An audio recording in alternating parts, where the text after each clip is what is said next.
우리가 보통 4, 5번이나 5, 6번에 디스크나 협착이 잘 생깁니다. 디스크 탈출이 잘 생기는 부위인데 환자분들 중에서 허벅지 앞쪽이 아픈 분들이 있어요.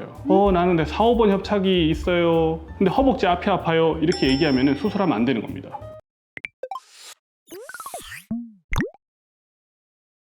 안녕하세요, 닥터 코뿔소입니다. 오늘은 척추 수술 이야기를 한번 해보려 합니다. 제가 이제 수술을 전문으로 하는 의사는 아니지만 척추 질환을 주로 보기 때문에 저한테 오셔서 이제 수술을 해야 되는 상태냐 여쭤보시는 분들이 굉장히 많아요. 제가 일일이 좀 자세히 설명을 드리긴 하는데 좀 복잡한 면이 있습니다. 수술을 뭐 어떨 때 해야 되는 건지, 꼭 해야 되는 건지, 하면 좋아지는 건지 이런 걸 되게 많이 물어보시거든요. 그래서 척추 수술을 앞두고 계시거나 고민을 하고 계신 분들이 있다면 아마 끝까지 시청을 해주시면 도움이 되리라 생각해 봅니다.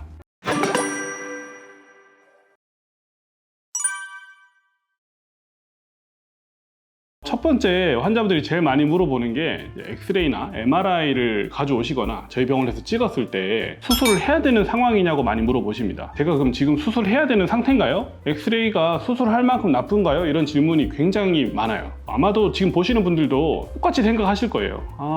협착이 내가 좀 심하면 해야 되나? 디스크 탈출이 수술할 정도로 심한가요? 나는 그 정도로 심하다고 들었는데 이렇게 생각하시는 분들 아마 많으실 건데 결국 디스크 탈출이나 척추 협착이나 두 가지 다 문제는 신경을 누른다는 거죠. 누르는 거를 MRI로 단계를 나눠보면 누르지만 크게 누르지 않는 단계, 좀 누르고 있는 단계, 눌러가지고 MRI에서 색깔이 변하는 단계, 이렇게 세 가지 단계가 있습니다. 그러면 세 번째 단계에서는 수술을 해야 되나요? 이렇게 물어볼 수 있겠죠. 그런데 제가 설명을 드리고 싶은 건 수술을 해야 되는 건 영상도 영상이지만 아파야 하는 겁니다. 색깔이 변하는데 안 아픈 사람이 있습니다. 그런 경우에 수술을 해야 될까? 제가 설명드리는 건 아니라고 얘기를 드립니다. 영상은 굉장히 중요한, 우리가 수술을 결정하는 굉장히 중요한 장비지만 수술을 결정할 때는 증상이 굉장히 중요합니다. 우리가 보통 4, 5번이나 5, 6번에 디스크나 협착이 잘 생깁니다. 디스크 탈출이 잘 생기는 부위인데 환자분들 중에서 허벅지 앞쪽이 아픈 분들이 있어요.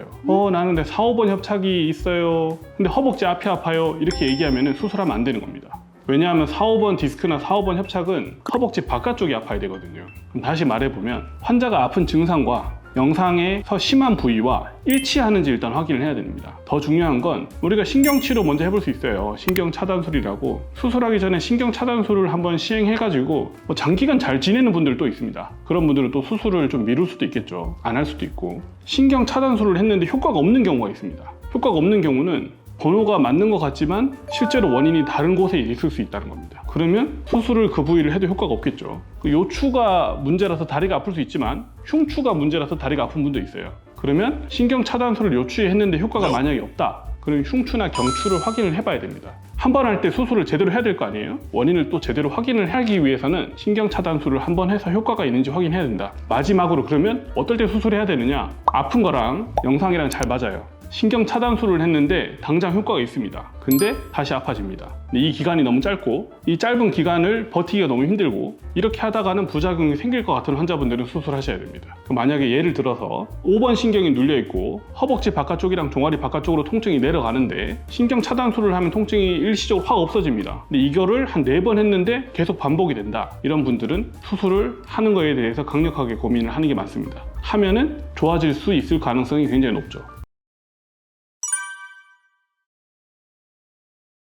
이제 또 두 번째 상황을 설명드리려고 합니다. 이거는 수술을 좀 해야 되는 경우예요. 아까는 아파서 하는 경우고요. 두 번째는 힘이 빠져서 하는 경우입니다. 우리가 힘이 빠진다는 얘기를 하면 환자분들은 대부분 중풍인가 뇌졸중인가 이런 생각을 대부분 하십니다. 근데 뇌졸중이나 중풍, 하여튼 뇌혈관 문제로 힘이 빠지는 경우는 굉장히 강력하게 빠져요. 한쪽 팔이 다 빠진다든지 팔다리가 다 빠진다든지 이거는 누가 봐도 뇌졸중이구나 그런 경우 말고 발목만 힘이 빠지는 경우들이 있어요. 무릎만 힘이 빠지는 경우가 있습니다. 그런 경우는 척추신경에서 운동신경이 압박이 돼서 힘이 빠질 수가 있어요. 그럴 때는 되도록 빨리 MRI를 찍어야 됩니다. 그래서 또 똑같아요. 아까랑 똑같이 힘이 빠지는 관절을 확인하고 MRI에서 신경이 눌리는 걸 확인을 한 다음에 일치하는지를 확인해야 됩니다. 만약에 일치한다 그러면 사실 빨리 수술을 결정하는 게 좋은 방법일 수 있습니다. 근데 좀 나는 지금 당장 수술할 수 없는 상태다. 그러면 일단은 신경 차단술을 해볼 수 있어요.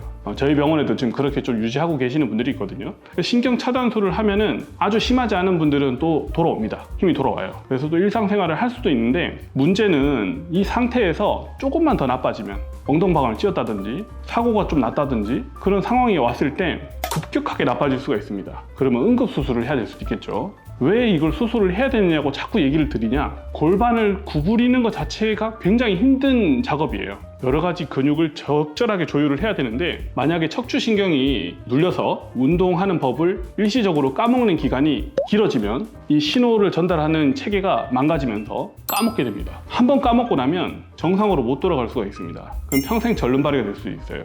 그래서 힘이 빠지는 상태, MRI에서 신경이 눌리는 걸 확인을 하셨다면 되도록 빠른 시기에 내가 원하는 좋은 원장님을 좀 정해서 수술을 결정하는 게 좋은 방법일 수 있다. 대부분 척추 수술을 굉장히 꺼리는 경우가 많습니다. 왜냐하면 주변에 하고 나서 계속 아프다는 분들이 종종 있기 때문이죠. 대부분 수술을 해서 잘못되는 분들은 그냥 허리 아프다고 수술하는 분들이에요. 무턱대고 수술을 하시면 내가 불편한 이 감각과 의사가 치료해서 고치고 싶은 이 부위가 일치하지 않는 경우가 많습니다. 제가 얘기 드린 대로 좀 체계적으로 원인을 밝혀서 수술을 했을 때 좋아진다는 확신이 생긴다면 분명히 환자분도 좋아질 수 있다고 저는 생각합니다. 그리고 예전에 비해서 요즘 수술 방식이 굉장히 좋아졌어요. 척추 내시경 이런 방법들이 굉장히 수준이 높아지고 있거든요. 그래서 좋은 원장님만 잘 선택해서 제대로 수술을 한다면 부작용 없이 아주 높은 효과, 아주 좋은 성과를 보이지 않을까 생각을 해봅니다. 오늘 영상이 척추 수술을 고민하는 분들한테 아마 도움이 되시지 않을까 감히 생각을 좀 해봅니다. 오늘도 아프지 말고 건강한 하루 되셨으면 좋겠습니다. 감사합니다.